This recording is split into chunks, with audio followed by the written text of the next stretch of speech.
யோசுவா என்கிற பிரதான ஆசாரியன், தேவனுடைய ஊழியக்காரன். அவன் அந்த அழுக்கான வஸ்திரம் தரித்தவனாய் இருக்கிறான். அப்பொழுது சாத்தான் குற்றப்படுத்தி கொண்டே இருக்கிறான். இவனே அழுக்கான வஸ்திரம் தரித்திருக்கிறான், இவன்கிட்டே பரிசுத்தம் இல்லை, இவன் எப்படி ஊழி செய்ய முடியும் என்பதாய் குற்றப்படுத்தி கொண்டே இருக்கிறான். அப்ப ஆண்டவர் பாருங்க, தூதனுக்கு கட்டளையிட்டு பழைய அழுக்கான வஸ்திரத்தை களைந்து புதிய வஸ்திரத்தை கொடுத்து, பார், நான் உன்னை பரிசுத்தமாக்கிட்டேன், நீ பயப்படாதே என்று ஆறுதல் படுத்துகிறார்.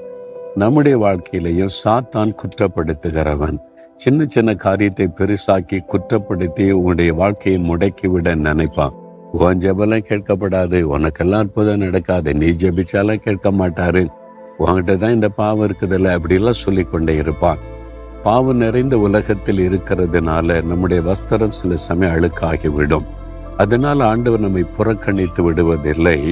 அந்த பாவ வஸ்திரத்தை களைந்து விட்டு புதிய வஸ்திரத்தை ஆண்டவர் நமக்கு தருகிறார். அதனால் தான் இயேசு சொல்கிறார், நானே உன்னை பரிசுத்தமாக்குகிற கர்த்தர். நம்முடைய பாவத்தை அறிக்கையிட்டால் எல்லா அநியாயத்தை நீக்கி சுத்திகரிக்க அவர் உண்மையுள்ள தேவனாயிருக்கிறார்.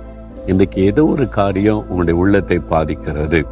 நான் ஒரு ஊழியக்காரன், ஒரு தேவனுடைய பிள்ளை, கர்த்தரை பின்பற்றுகிறவனா இருந்து கோவப்பட்டுட்டேனே, ஒரு இச்சைக்கு இடம் கொடுத்துட்டேனே, இந்த தப்பு பண்ணிட்டேனேன்னு சொல்லி எப்போ அது தப்புன்னு நீங்க உணர்றீங்களோ, இயேசுடைய ரத்தம் உங்களை கழுவ ஆயத்தமா இருக்கிறாரு. இன்றைக்கு சாத்தான் உங்களை குற்றப்படுத்தினாலும் ஆண்டவர் இயேசு, நானே உன்னை பரிசுத்தமாக்குற கர்த்தர் என்று சொல்லுகிறார். பழைய வஸ்திரத்தை களைந்து போட்டு உங்களுக்கு புதிய நான் பரிசுத்தமான வஸ்திரத்தை தருகிறேன் என்று சொல்லுகிறார். விசுவாசத்தோடு நீங்க அதை ஏற்றுக்கொள்ளுங்க. உடனே உங்களுடைய உள்ளத்தில் இருக்கிற அந்த பாரம், உள்ளத்தில் இருக்கிற குற்ற மனசாட்சி விலகிவிடும்.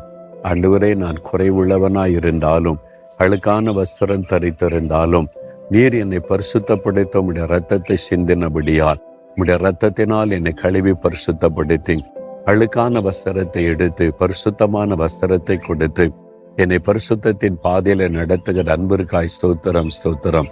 இயேசுவின் நாமத்தில் ஜெபிக்கிறேன் பிதாவே, ஆமென்.